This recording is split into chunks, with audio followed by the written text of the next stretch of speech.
Bab 2606 Kejutan yang tak terduga. Pada saat ini, Lu Ye telah melewati kotak catur asli dan memasuki kotak lain. Hanya saja kotak catur ini kosong dan tidak ada musuh yang harus dibunuh, yang membuatnya merasa cukup bosan. Dia mengambil waktu sejenak untuk merasakannya dan menemukan bahwa klon itu juga bosan. Untungnya, klon itu tidak sendirian, tetapi memiliki beberapa rekan Fusion Dao. Semua orang berkumpul untuk berdiskusi dengan gugup, khawatir tentang kemalangan yang mungkin datang kapan saja. Karena jumlah petak catur yang dapat dimobilisasi kedua pemain di awal terbatas, setelah putaran awal pengenalan, baik Yuanxi maupun Hexue akan memberikan prioritas untuk memobilisasi He Dao. Satu-satunya Rong Dao di pihak Yuanxi yang terus-menerus dimobilisasi adalah Lu Ye saat ini. Dalam keadaan seperti itu, semua pemain Rong Dao dalam permainan catur hanya bisa tinggal di tempat mereka berada.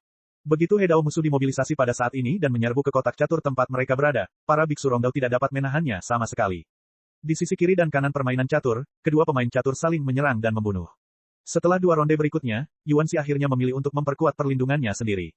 Karena dia tahu bahwa jika dia tidak melakukan ini, dia tidak akan mampu menahan serangan darah hitam di ronde berikutnya. Dia tidak mau mencoba serangan semacam itu. Begitu sesuatu yang tidak terduga terjadi padanya sebagai pemain catur, seluruh permainan catur akan runtuh. Pihak Baizi akan dibantai oleh musuh dan tidak akan pernah bisa melawan. Ketika giliran darah hitam tiba, dia juga memilih untuk memperkuat perlindungannya sendiri dan tidak berani mengabaikannya. Dibandingkan dengan Yuanxi, dia lebih takut mati. Selama permainan catur, Lu Ye melangkah ke kotak catur. Ada beberapa biksu berkumpul di sini. Mereka semua bersinar dengan cahaya putih.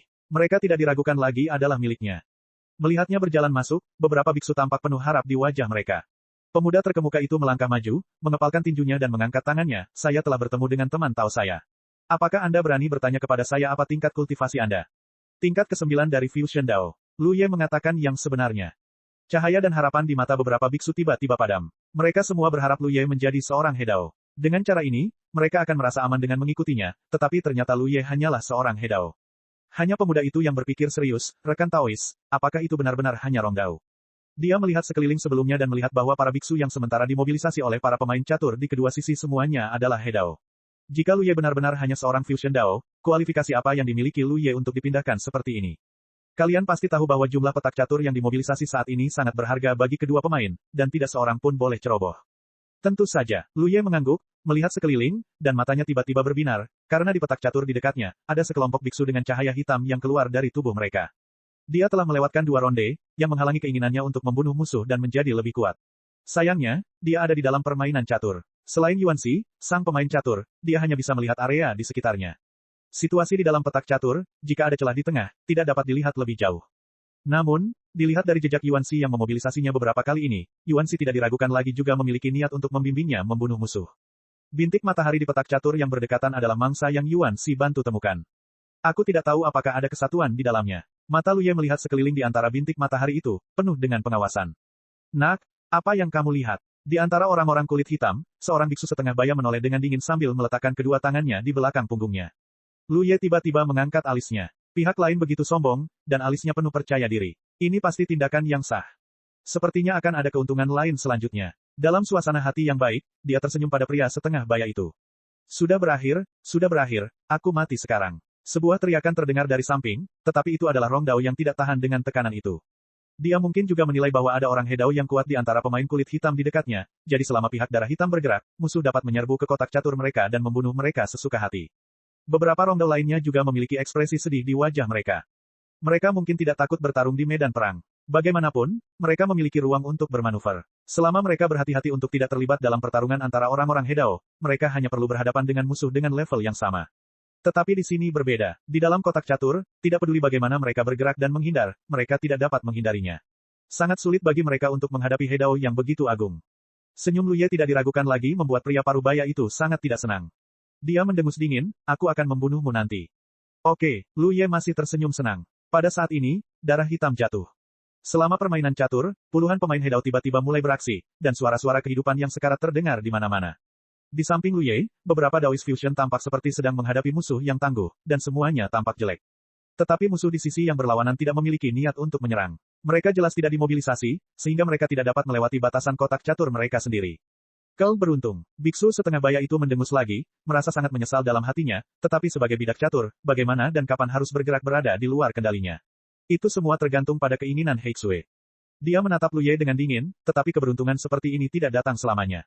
Karena berdekatan satu sama lain, ketika darah hitam memperhatikannya, dia secara alami akan memobilisasinya.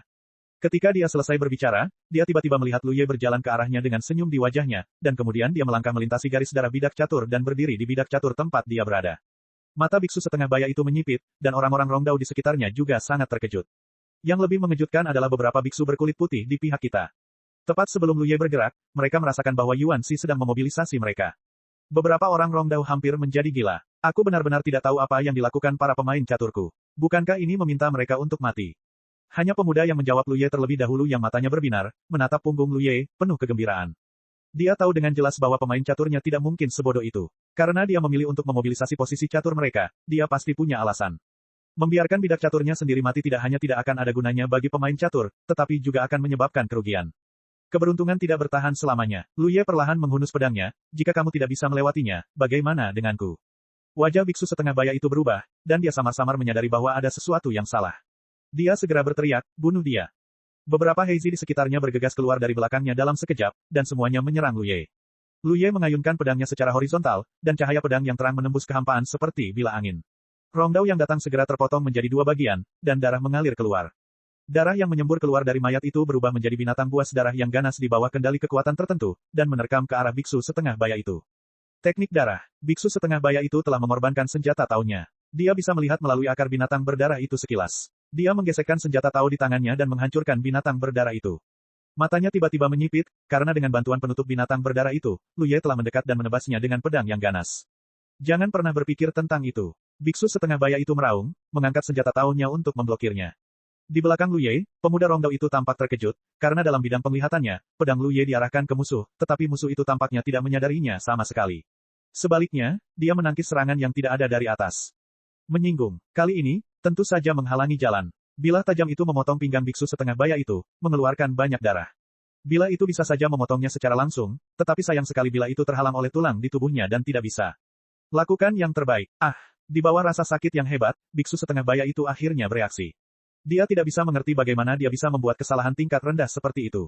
Dia dengan cepat meraih pisau Panshan dengan satu tangan untuk mencegah Lu Ye terus menggunakan kekuatan. Para prajurit Tao itu jatuh dengan gemuruh. Lu Ye hanya menggoyangkan pisau Panshan dan melepaskan cengkeramannya. Bilahnya dimiringkan, menghindari halangan tulang-tulang Tao di tubuhnya, dan dia mengayunkannya seperti pelangi. Setengah dari tubuhnya terbang keluar secara diagonal, darah muncrat keluar, dan organ-organ internal tumpah keluar. Baru setelah Lu Ye menyarungkan pedangnya, vitalitas kuat biksu setengah baya itu benar-benar musnah. Tidak jauh di belakangnya, pemuda yang masih berada di kotak catur asli itu terpesona oleh pemandangan itu, dan Dao Fusion lainnya juga tercengang. Mereka semua mengira mereka akan hancur kali ini. Bagaimanapun, menghadapi kekuatan Hedao, tidak ada yang bisa melakukannya. Dalam sekejap, Dao Fusion musuh hancur total, dan bahkan Hedao ditebas sampai mati dengan dua pedang. Seluruh proses itu tampak seperti mimpi bagi mereka. Melihat Lu Ye lagi, mereka tiba-tiba menyadari, di mana tingkat ke-9 Dao Fusion. Ini jelas merupakan Hedao yang kuat. Mereka hanya menggoda mereka dengan sengaja. Apa yang kamu lakukan berdiri di sana, mengapa kamu tidak datang ke sini? Lu Ye berbalik dan melirik orang-orang Rongdao yang hanya berdiri di sana. Sekarang setelah mereka bertemu, tidak mudah untuk meninggalkan mereka. Kita semua adalah sekutu. Jika Lu Ye dapat menyelamatkan hidup mereka, itu akan sangat bermanfaat bagi Yuan Xi, seorang pemain catur.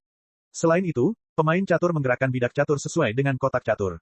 Tidak peduli berapa banyak bidak catur yang ada di kotak catur, semuanya dapat dimobilisasi sekaligus. Jadi, meskipun Anda memiliki beberapa orang bersama Anda, itu tidak akan menghalangi Anda. Beberapa Daoist Fusion terbangun dari mimpi mereka dan melangkah melewati penghalang garis keturunan satu demi satu dan datang ke sisi Lu Ye, merasakan rasa aman yang meningkat pesat. Lu Ye melihat ke depan dengan ekspresi aneh saat ini. Setelah dia membunuh beberapa biksu musuh, cahaya hitam di tubuh mereka membekas pada mereka lagi, memberinya lusinan peningkatan kekuatan. Tetapi yang berbeda dari sebelumnya adalah ada cahaya fluoresensi di depannya. Apa ini? Dia melihat dengan saksama, tetapi dia tidak dapat memahaminya. Ketika saya membunuh Zerg tadi, tidak ada fluoresensi.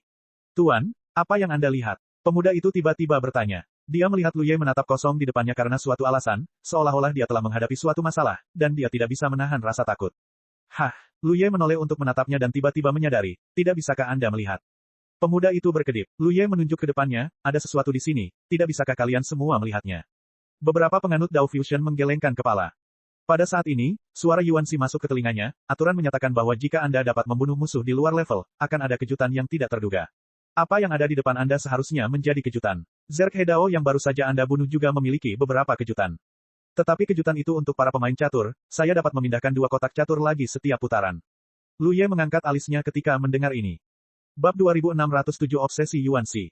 Pembunuhan Zerg Hedao tadi memberi Lu Ye peningkatan kekuatan 50 level. Dia pikir ini kejutan yang tak terduga. Sekarang kita tahu bahwa itu sama sekali bukan kejutan, itu seharusnya hanya hadiah dasar. Berdasarkan kekuatannya, membunuh satu Fusion Dao dapat meningkatkan kekuatan satu level, dan membunuh satu He Dao dapat meningkatkan puluhan level. Mengenai kejutan tak terduga, tampaknya tidak ada jumlah yang pasti. Kejutan pertama adalah untuk para pemain catur. Itu memungkinkan Yuanxi untuk memindahkan dua petak catur lagi di setiap putaran. Itu adalah bantuan besar bagi para pemain catur, jadi yang ini untuknya. Lu Ye sangat menantikannya. Detektif itu meraih lampu neon di depannya. Saat itu bersentuhan, lampu neon itu segera melilitnya seperti massa cairan, tercetak di tangan Lu Ye, dan dengan cepat menghilang. Lu Ye berkonsentrasi pada penginderaan dan menemukan bahwa kekuatannya tampaknya telah meningkat hampir 200 level, yang hampir setara dengan hadiah dasar untuk membunuh 4 He Dao. Baginya, promosi semacam ini tidaklah merugikan. Namun, Lu Ye merasa sedikit dirugikan. Karena sebagai perbandingan, kejutan pertama tidak diragukan lagi lebih membantu permainan catur. Hadiah saat ini hanya memungkinkannya meningkatkan kekuatannya sebanyak 200. Dibandingkan dengan kejutan pertama, tampaknya tidak ada perbandingan.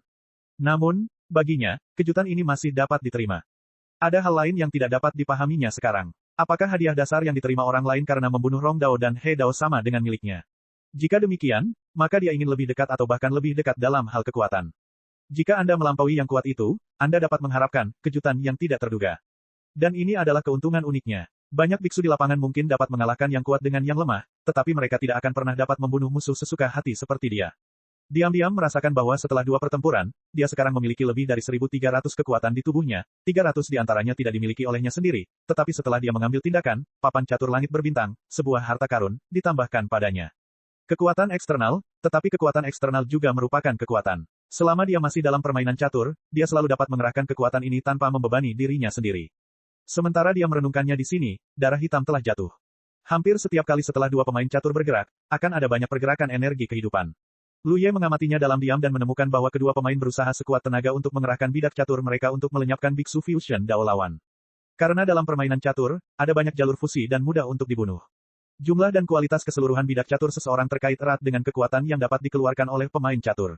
Selama satu pihak dapat menghancurkan lebih banyak bidak catur lawan dan mengurangi jumlah bidak catur. Jumlah tersebut dapat melemahkan kekuatan pemain catur dan memanfaatkan serangan dan pertahanan. Begitu celah antara keuntungan dan kerugian cukup besar, hidup dan mati antara pemain catur mungkin telah diputuskan tanpa menunggu bidak catur menentukan pemenangnya. Oleh karena itu, dalam konfrontasi seperti itu, kelangsungan hidup bidak catur juga sangat penting. Lu Ye menoleh untuk melihat beberapa orang Rong Dao di sekitarnya, sambil berpikir.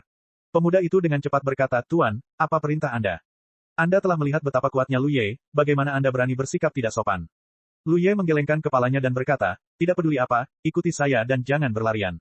Awalnya dia ingin menggunakan tongki Lianzi dan beberapa Fusion Dao untuk membentuk formasi, tetapi setelah memikirkannya dengan saksama, dia menyerah. Sekarang kekuatannya jauh melampaui Dao Fusion biasa. Membentuk formasi tidak akan berarti banyak baginya.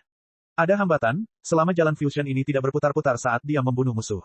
Ya, beberapa Rong Dao mengangguk dengan hormat. Mereka semua tahu bahwa hidup mereka bergantung pada Lu Ye, jadi tentu saja mereka sangat patuh. Setelah beberapa ronde lagi, jumlah orang Rong Dao di sekitar Lu Ye meningkat menjadi sekitar 30. Setelah ronde ini, meskipun dia membunuh beberapa orang Rong Dao musuh, dia tidak pernah bertemu He Dao lagi.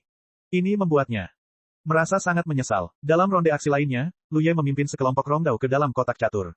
Mendongak, dia melihat kota He Dao berdiri di depannya.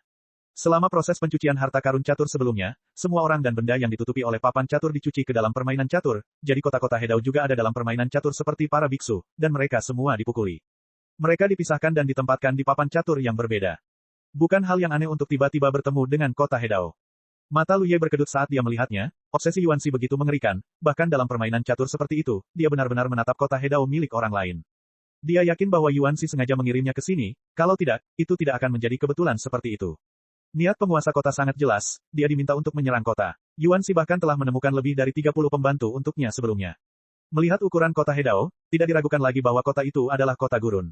Jika Lu Ye menaklukkannya sendirian, itu akan sangat merepotkan, tetapi sekarang karena ada lebih dari 30 pembantu di sekitarnya, situasinya benar-benar berbeda. Ini tidak diragukan lagi adalah kota He Dao milik musuh. Meskipun Yuanxi menginginkan mutiara He Dao, dia masih memiliki batasnya. Tidak mungkin bagi Lu Ye untuk datang dan menyerang kota He Dao milik sekutunya. Bahkan jika para penguasa kota tidak dapat menikmati peningkatan mutiara He Dao sekarang, setiap kota adalah hasil kerja keras para penguasa kota selama bertahun-tahun. Tentu saja, dia tidak akan memburu orang-orangnya sendiri saat ini. Kita tidak punya banyak waktu untuk menyerang kota, jadi mulailah dengan cepat. Lu Ye segera menyapa dan memimpin dalam menyerang kota He Dao. Ini adalah langkah Yuan Shi sekarang, jadi mereka harus menghancurkan kota Hedao sebelum langkah Yuan Shi di babak berikutnya. Jika tidak, mereka akan tetap di sini di babak berikutnya dan membuang kesempatan untuk dimobilisasi. Di belakang Lu Ye, sekelompok Rongdao tercengang.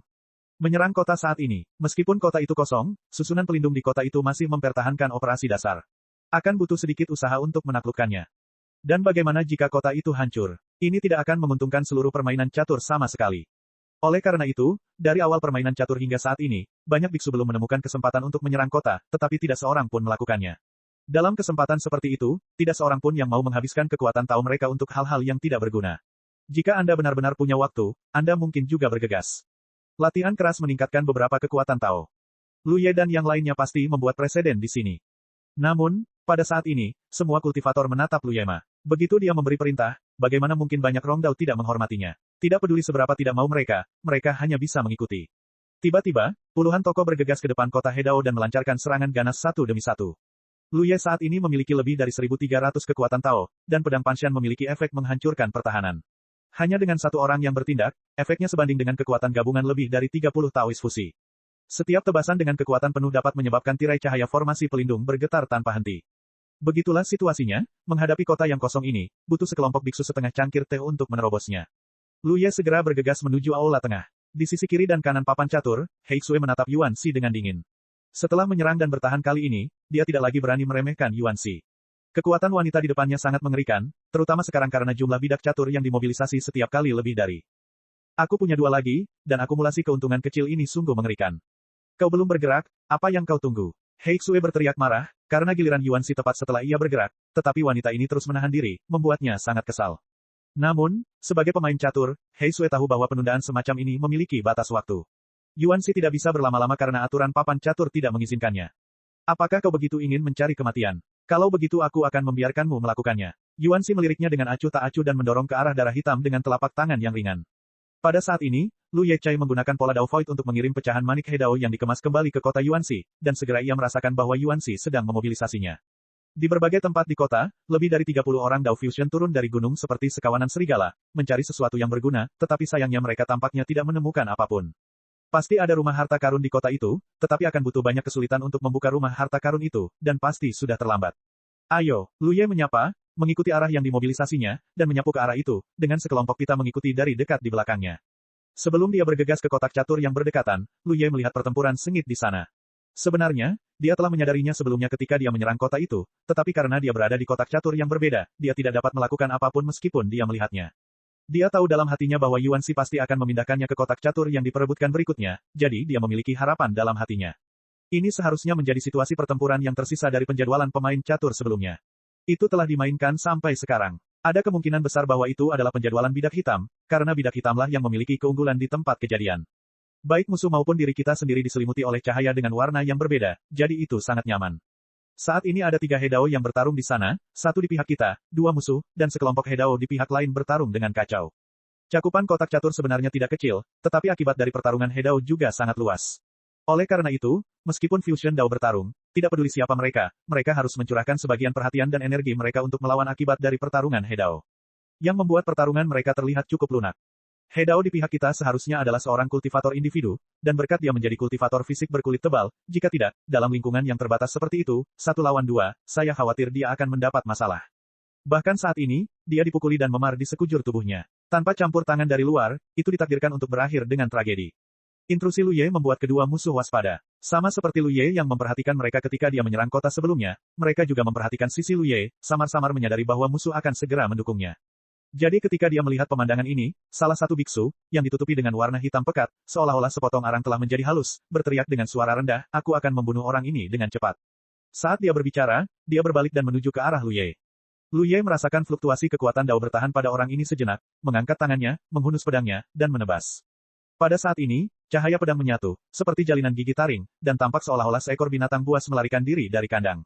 Teknik rahasia, taring terekspos. Hedao yang datang pertama kali memiliki ekspresi tegas di wajahnya, dan dia menggunakan seluruh kekuatannya, kemudian matanya ketakutan, dan tubuh bagian depannya tiba-tiba berhenti, dan dia ingin mundur, tetapi sudah terlambat, cahaya pedang membungkusnya, dan ketika Lu Ye tiba ketika dia lewat, vitalitas Hedao di kulit arang telah menghilang, dan tubuhnya terkoyak. Bab 2608 kembali ke pertahanan. Sebelum kontak, Lu Ye merasa bahwa He Dao yang seperti arang itu jauh lebih lemah darinya, dan ini dikonfirmasi setelah konfrontasi. Lawan memiliki sekitar 800 tingkat kekuatan. Sebelum melakukan ini, Lu Ye akan membutuhkan 2 pedang untuk membunuhnya, dan dia masih harus menggunakan pedang ajaib. Tetapi sekarang, dengan dukungan kekuatan eksternal dalam permainan catur, lawan telah terbunuh hanya dengan 1 pedang. Kesenjangan kekuatan di antara mereka terlalu besar, dan pedang Panshan sangat tajam. Bagaimana lawan bisa menghentikannya? Melewati mayat He Dao, Lu Ye telah membunuh He Dao lain dari musuh. Ini adalah zombie, dengan wajah dan taring hijau, dan penampilan yang menakutkan. Awalnya, dia bekerja sama dengan sekutunya untuk melawan kultivator fisik, dan situasinya hebat. Tidak butuh waktu lama untuk mengalahkan lawan, tetapi tiba-tiba, situasinya tiba-tiba berubah. Di depan musuh baru, rekannya sebenarnya rentan. Sekarang dia harus melawannya. Gilirannya untuk bertarung 1 lawan 2. Dalam keterkejutan, pikirannya menjadi bingung, dan seluruh tubuhnya langsung menegang. Namun, kultivator fisik itu melihat kesempatan itu dan membuka tangannya untuk memeluknya. Zombie He Dao berjuang keras tetapi tidak bisa menyingkirkannya. Dia segera meraih kultivator fisik itu dengan tangannya dan mencengkeram kepalanya. Cahaya keemasan bersinar terang di tubuh mayat itu, dan pada saat ini, tidak ada yang tahu teknik rahasia apa yang digunakan untuk membentuk lapisan perlindungan yang kuat di permukaan tubuh itu. Jari-jari tajam itu mencengkeram cahaya keemasan itu seperti batu yang keras kepala, menyebabkan percikan api berterbangan dan membuat suara berderit yang keras, tetapi sulit untuk mematahkannya. Jiwa-jiwa zombie yang mati semuanya hilang. Merasakan niat membunuh yang datang dari belakang, mereka tidak berani ragu lagi. Mereka membuka mulut dan meludahkan bola cahaya hijau, menutupi tubuh dan tubuh mereka. Cahaya hijau itu jelas sangat beracun dan korosif. Itu adalah musuh bebuyutan dari cahaya keemasan yang kuat. Hanya dengan satu tarikan napas, cahaya keemasan itu dengan cepat meredup dan kemudian hancur. Zombie He Dao menggunakan tangannya dengan kuat. Selama dia bisa menyelesaikan masalah fisik ini sebelum Lu Ye datang, dia masih punya kesempatan untuk bertarung. Kuku-kuku tajam itu telah memotong tengkorak Tisiu. Tisiu menatap dengan marah, tahu bahwa tidak ada yang bisa dia lakukan untuk menyelamatkan hidupnya.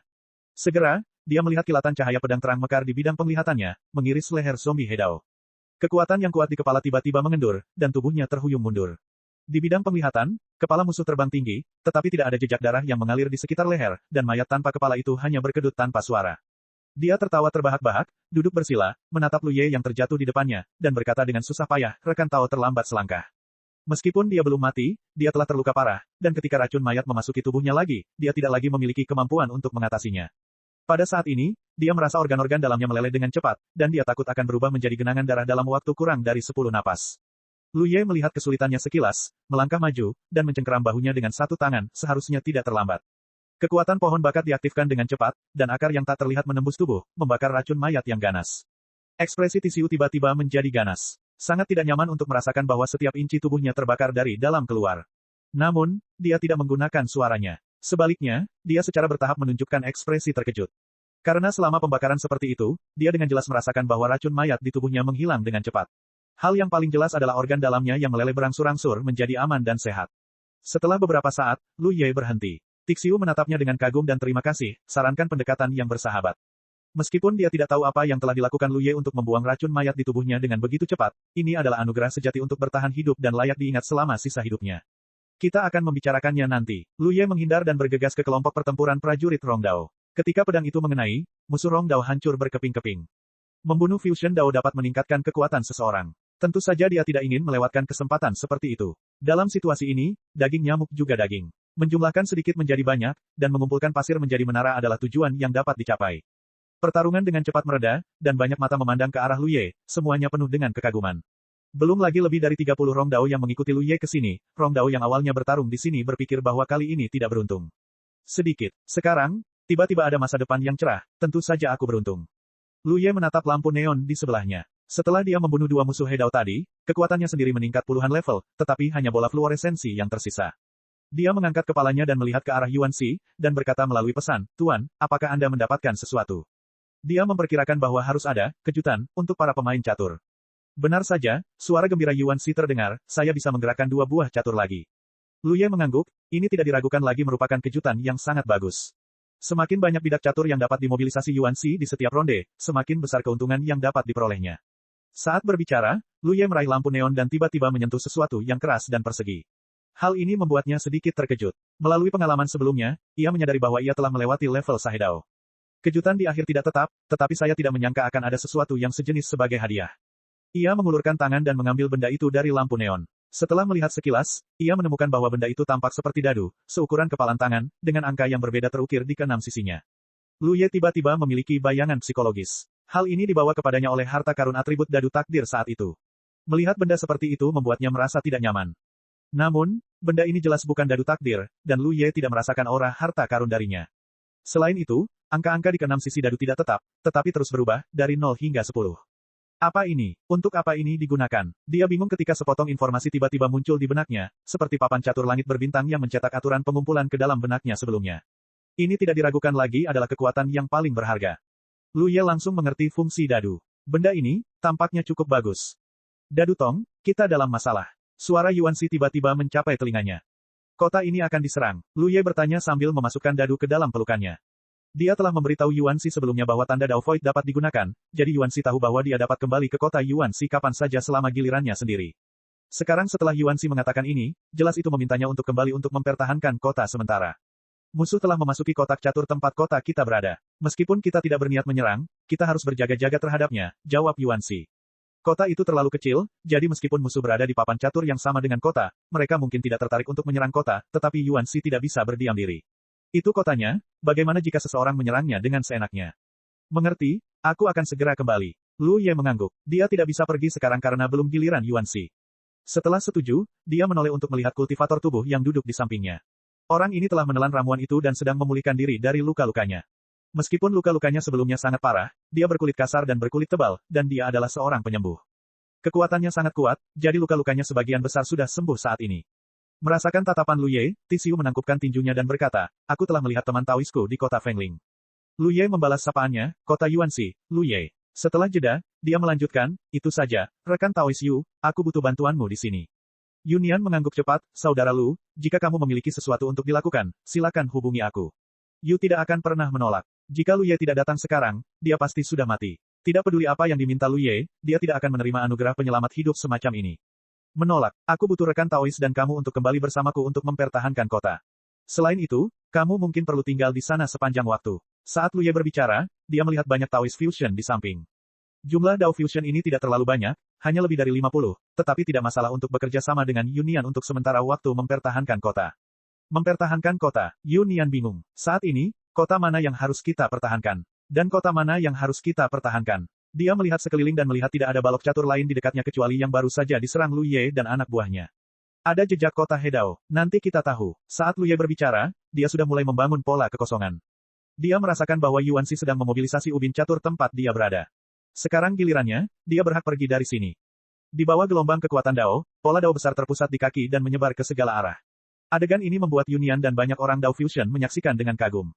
Setelah beberapa saat, pola Dao terbentuk, dan Lu Ye berteriak, tenang, jangan gunakan kekuatanmu. Saat kata-kata itu jatuh, cahaya bersinar terang.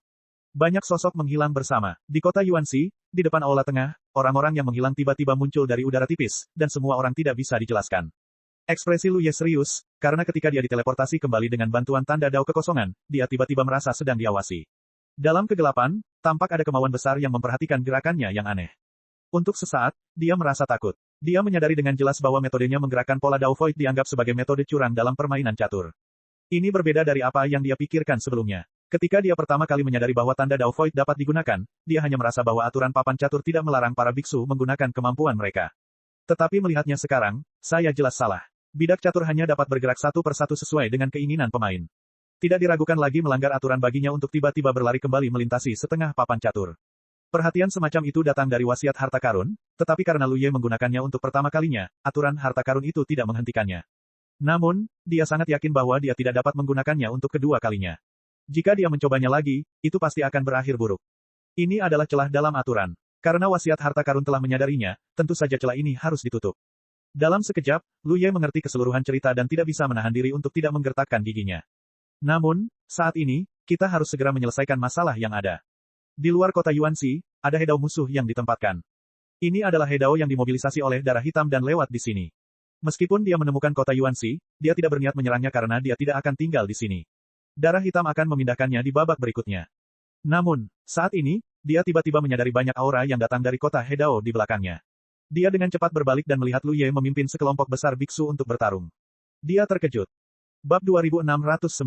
Sumber kejutan. Dasar hina, apa yang telah kau lakukan? Di sisi kanan papan catur langit berbintang, darah hitam melotot marah ke arah Yuanxi. Karena di ronde tadi, wanita ini benar-benar memindahkan dua buah catur lagi. Benar-benar tidak masuk akal. Sebelumnya sudah ada 2 lagi, dan sekarang bertambah lagi. Bukankah ini berarti bahwa mulai sekarang, lawan dapat memindahkan 4 buah catur lebih banyak daripada yang bisa kau lakukan di setiap ronde? Kuncinya adalah dia tidak tahu mengapa ini terjadi. Dia samar-samar merasa bahwa ini mungkin terkait dengan kejutan tak terduga yang dijelaskan dalam aturan, tetapi dia tidak dapat menemukan sumbernya. Menghadapi raungannya yang tidak kompeten, Yuan Xi hanya mendengus pelan, dan ekspresi menghina ini membuat He Xue semakin kesal. Tetapi, saat berikutnya, matanya beralih ke tempat Yuan Xi Kang berada. Sebagai pemain catur, dia dapat memahami situasi keseluruhan. Lu Ye telah membawa begitu banyak orang kembali dengan bantuan Dao Wen. Bagaimana mungkin dia tidak menyadari ketidaknormalan seperti itu? Namun, dia tidak menyangka bahwa itu adalah keterampilan Lu Ye dan yang lainnya, tetapi secara tidak sadar merasa bahwa ini pasti celah lain dalam aturan harta karun yang dimanfaatkan Yuan Xi. Setelah berubah pikiran, dia samar-samar memperhatikan, apakah itu kotamu? Jika tidak, bagaimana mungkin lawan dengan sengaja mengirim sejumlah besar biksu untuk bertahan? Dia tiba-tiba tertawa dan berkata, tunggu aku. Lawan tampaknya sangat menghargai kota Hedao-nya, jika tidak, dia tidak akan melakukan ini. Dalam hal ini, dia hanya perlu menargetkannya untuk mengganggu penyebarannya. Mata Yuan Xi menjadi gelap. Dia tidak tahu apa yang dipikirkan He Xue, tetapi tidak ada yang bisa dia lakukan kecuali dia mengabaikan kota Yuan Xi. Namun, ini adalah harapannya. Bagaimana dia bisa mengabaikan pengejarannya? Rencana saat ini jadi kita hanya bisa menggunakan tentara untuk menutupi air dan tanah. Jika He Xue ingin menargetkan kota Yuan Xi, dia harus memobilisasi biksu di sekitarnya. Dia juga dapat memobilisasi biksu di sekitarnya untuk berpartisipasi dalam pertahanan. Di kotak catur tempat kota Yuan Xi berada, Lu Ye memimpin sekelompok biksu sisiran untuk bertarung, dan jiwa musuh tiba-tiba muncul. Dia telah dengan jelas merasakan kota kecil di sebelahnya sebelumnya, dan itu kosong. Hanya ada formasi pelindung besar yang mempertahankan operasi paling dasar, jadi dia tidak terlalu peduli dan bahkan tidak ingin menyerang kota itu, karena dia bisa melakukannya sendiri. Menerobos formasi lawan akan membutuhkan sejumlah kekuatan spiritual. Pada saat ini, bagaimana dia bisa rela membuang-buang kekuatan spiritualnya untuk masalah yang tidak berarti seperti itu? Sekarang, begitu banyak orang tiba-tiba terbunuh. Mengapa ini terjadi? Musuh yang datang banyak dan ganas, dan dia tahu bahwa jika dia ingin bertahan hidup, dia harus menundanya sedikitnya selama 20 napas. Karena ada jeda waktu antara gerakan kedua pemain. Itu tidak berarti bahwa Yuan Xi membuat gerakan, dan darah hitam dapat langsung membuat gerakan. Ada jeda puluhan napas selama periode ini. Hanya ketika darah hitam dapat membuat gerakan, dia dapat memiliki kesempatan untuk melarikan diri dari kotak catur ini. Asumsinya adalah bahwa darah hitam bersedia memobilisasi bidak caturnya. Jika darah hitam tidak memobilisasinya, maka dia hanya bisa menunggu untuk mati. 20 napas, mungkin tidak ada kesempatan. Hedao ini lahir di klan iblis. Dia memiliki karakteristik klan iblis yang jelas dan kuat secara fisik. Dia merasa bahwa selama dia tidak terjebak dalam terlalu banyak serangan ofensif, seharusnya tidak ada masalah besar. Selain itu, dia dikenal karena kecepatannya. Dalam sekejap, sepasang sayap berdaging menyebar dari belakang, yang tampak seperti sepasang sayap kelelawar. Di bawah energi iblis yang bergulir, karakteristik klan iblis menjadi semakin jelas di permukaan tubuh, dengan mulut dan taring yang tajam, dan wajah yang tampak seperti tikus. Dia berubah menjadi seberkas cahaya abu-abu dan terbang ke samping, bertekad untuk tidak menghadapi musuh yang datang secara langsung, tetapi untuk menundanya. Lu Ye menebas dengan pedangnya, tetapi pedang itu berada di udara. Melihat klan iblis Hedao menjauh dari samping, dia tiba-tiba mengerutkan kening. Ketika dia mengambil tindakan, banyak Daoist Fusion di belakangnya juga mengambil tindakan, dan sinar cahaya berwarna-warni meledak, tetapi tidak ada seorang pun yang melakukan apapun. Lu Ye berbalik dan mengejar, tetapi perbedaan tingkat kultivasi berarti bahwa dia sama sekali tidak secepat lawannya. Kuncinya adalah bahwa orang ini tidak hanya cepat, tetapi juga sangat fleksibel. Hanya dalam beberapa napas, suku iblis bergegas ke sisi lain kota Yuan Xi. Dia bahkan sempat melihat kembali ke Lu Ye dan yang lainnya, dengan kilau aneh di matanya. Dia benar-benar terkejut ketika dia melihat begitu banyak musuh datang untuk membunuhnya sekarang, tetapi sekarang tampaknya mereka hanya sekelompok Dao Fusion. Karena dia tidak merasakan tanda-tanda meminjam kekuatan dari para biksu ini. Ini membuatnya sedikit tidak sabar. Kapan dia, yang seorang Taois, menjadi begitu malu sehingga dia akan diprovokasi oleh sekelompok Taois seperti ini? Ini benar-benar rasa malu dan penghinaan yang besar. Setelah merenung sejenak, dia mendengus dingin dan melirik pemimpinnya, Lu Ye, dengan sinis, kamu beruntung. Jika situasinya berbeda, dia pasti tidak akan menyerah dan harus membuat orang-orang Rongdao ini membayar harganya. Namun, kali ini adalah permainan catur, dan ada beberapa langkah sulit di kotak catur ini. Ada banyak Rongdao yang mengejar mereka, dan jika dia tidak hati-hati, dia mungkin masih akan terluka, jadi dia menekan niat membunuhnya dan hanya menunggu darah hitam itu memindahkannya nanti, tidak terlihat dan tidak diingat. Akibatnya, adegan itu menjadi lucu. Lu Ye memimpin sekelompok Rongdao dalam pengejaran dari belakang, sementara klan iblis Hedao melarikan diri dengan santai di depan. Kedua belah pihak mengepung kota Yuan Xi, seperti elang yang menangkap ayam. Lu Ye sangat marah hingga giginya gatal. Aku hanya merasa bahwa klan iblis ini terlalu penakut. Dalam situasi seperti itu, dia hanya tahu cara melarikan diri. Jika dia berani berbalik dan melakukan serangan balik, dia akan dapat membuatnya menderita. Selain itu, kota Yuan Xi juga merupakan rintangan baginya. Dengan rintangan seperti itu, akan lebih mudah bagi musuh untuk berputar dan melarikan diri. Aku diam-diam menyesalinya. Jika aku tahu lebih awal, aku akan bertarung sendirian. Dalam hal itu, situasinya akan berbeda. Lebih dari 10 napas berlalu dengan cepat. Lu Ye memperlambat laju pengejaran. Dia tahu bahwa tidak ada cara yang baik untuk menghadapi Hedao klan monster ini. Sebentar lagi giliran darah hitam. Kultivasi Hedao klan iblis ini tidak dapat dihindari. Harus dipindahkan. Tepat ketika pikirannya berputar, bola cahaya tiba-tiba meledak di kota Yuanxi, dan kemudian jaring besar tiba-tiba muncul, menuju ke ras iblis dan membungkusnya. Lu Ye terkejut ketika melihatnya, dan dia segera mengerti siapa yang mengambil tindakan. Pikiran yang tersisa dari kota Fengling. Meskipun aku membantunya menyelesaikan racun mayat sebelumnya, dia terluka, jadi ketika Lu Ye memimpin anak buahnya keluar tadi, dia membiarkannya tinggal di kota untuk memulihkan diri. Tanpa diduga, Yunian tiba-tiba menjadi kasar saat ini. Tapi, bukankah orang ini seorang praktisi fisik? Orang dengan alis tebal dan mata besar ini ternyata bukan orang baik. Siapa yang mengira bahwa seorang praktisi fisik akan menawarkan harta karun seperti itu? Suku iblis Hedao juga terkejut dan mencoba menghindar dengan tergesa-gesa, tetapi masih selangkah terlambat dan langsung ditutupi oleh jaring besar untuk separuh tubuhnya. Kecepatannya langsung berkurang drastis. Dia panik dan dengan kasar mengaktifkan kekuatan tahunnya, mencoba melarikan diri. Lu Ye sudah menyerang dengan pisau dan berteriak keras, jika kamu punya metode pengekangan, gunakan dengan cepat. Dengan suara, banyak jalur fusi di belakangnya mengambil tindakan satu demi satu, dan setidaknya 20 sinar cahaya dari teknik rahasia dan harta karun melesat maju. Sebelum Hedao suku iblis sempat menyingkirkan keterikatan Yunian, mereka dibatasi oleh metode banyak Taois fusi, dan mereka terjebak di lumpur, berjuang untuk bergerak maju. Niat membunuh yang dingin menyerang, dan ketika dia mengangkat matanya, dia melihat Lu Ye mendekat dengan membawa pisau. Dia menggertakkan giginya dan berkata, hanya Rongdao, mati. Yang dia takutkan adalah sekelompok Rongdao, bukan hanya satu. Sayap berdaging seperti kelelawar mengepak dengan keras, dan angin kencang muncul dari udara tipis, berputar di depan Lu Ye dan membungkusnya. Angin itu sekuat pedang. Meskipun dia mengambil tindakan dengan tergesa-gesa, itu jelas bukan sesuatu yang bisa dilakukan oleh Dao Fusion biasa. Melawan, pisau Panshan di tangan Lu Ye hanya bergetar sedikit, dan angin kencang itu tertiup pergi. Di bawah tatapan tidak percaya dari suku iblis, Hedao mendekat dan menebas dengan keras dengan pedang panjangnya yang berputar seperti bulan. Klan iblis bersatu dengan Tao untuk menjebak binatang buas dan bertarung. Mereka mengangkat prajurit Tao mereka untuk menangkis, tetapi mereka tidak dapat memblokir serangan apapun. Pisau hantu. Baru setelah dia merasakan sakit di lehernya, ilusi di depan matanya tiba-tiba hancur, dan dia menyadari di mana pisau Lu Ye benar-benar menusuk. Sudah terlambat, kepalanya terbang keluar dan vitalitasnya menghilang. Lu Ye menyingkirkan koin Xing Yuan yang tertinggal setelah kematian musuh dengan tangannya, dan kemudian menatap cahaya neon di depannya dengan penuh minat. Kejutan lainnya. Aturan kejutan Starry Sky Chessboard sama dengan Starry Blessing sampai batas tertentu. Membunuh Hedao dengan tubuh Rongdao pasti akan memicu aturan ini. Aku hanya tidak tahu kejutan apa yang ada di hadapanku. Memikirkan hal ini, Lu Ye mengulurkan tangan dan meraih cahaya neon. Apa reputasi orang ini? Di sisi kanan papan catur, Hei Xue melihat ke bawah dengan ekspresi bingung di wajahnya, sosok Lu Ye terpantul di matanya. Klan iblis yang terbunuh, Hedao, dapat dengan jelas melihat bahwa Lu Ye adalah seorang fusion Dao, dan tentu saja Hei Xue, sebagai pemain catur, juga dapat mendeteksinya. Tetapi seorang fusion Dao benar-benar dapat membunuh Hedao. Bukankah ini lelucon? Tetapi faktanya terjadi tepat di bawah hidungnya. Tiba-tiba, dia teringat sebuah nama. Tamu tak dikenal. Beberapa waktu yang lalu, ada seorang pria bernama Wu Mingke di medan pertempuran alam Hehe. Dia menggunakan tubuh Rongdao-nya untuk membunuh seorang Hedao bernama Lingyan. Itu menyebabkan sensasi besar pada saat itu dan membuat medan pertempuran menghasilkan banyak uang. Menghasilkan banyak uang. Dia tidak pergi menonton pertarungan yang mematikan itu, tetapi dia mendengar para biksu di bawah menyebutkannya. Banyak orang tertarik pada Wu Mingke dan ingin tahu mengapa dia bisa melakukan hal-hal yang keterlaluan seperti itu. Anda harus tahu bahwa bahkan jika tidak ada aura Xing Yuan di alam Hehe dan Hedao tidak dapat memanfaatkannya, latar belakangnya sendiri jauh lebih rendah daripada Fusion Dao. Sayang sekali tamu tak dikenal itu menghilang sejak pertempuran itu, dan tak seorang pun dapat menemukannya lagi. Kudengar tamu tak dikenal itu juga seorang kultivator militer yang menggunakan pedang. Ternyata itu dia. Hei Xue tiba-tiba tersadar saat ini.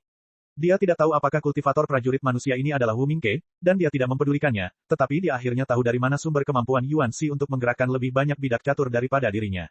Kejutan ini jelas dibawa ke para pemain catur oleh prajurit manusia ini setelah dia melampaui level dan membunuh musuh. Sesaat, Hei Xue menatap Lu Ye dengan niat membunuh. Orang ini, harus dibasmi secepatnya. Sudah berapa lama permainan catur ini dimulai? Pemain lawan memiliki keuntungan untuk memobilisasi 4 petak lagi. Jika sumbernya tidak segera dibasmi, dia akan membawa lebih banyak kejutan kepada para pemain di masa mendatang. Kita tidak punya sumber kejutan seperti itu. Awalnya dia ingin membuat beberapa pengaturan untuk kota Yuanxi untuk mengganggu ritme Yuanxi. Sekarang dia bisa membunuh 2 burung dengan 1 batu. Menargetkan kota Yuanxi adalah yang kedua, dan membunuh prajurit manusia ini adalah yang terpenting. Cek. Rakan-rakan kultivator sekalian, sebelum retret, sila terus berkultivasi untuk jurus subscribe, like, share dan komentar agar sekte novel Sadim terus berkembang pesat.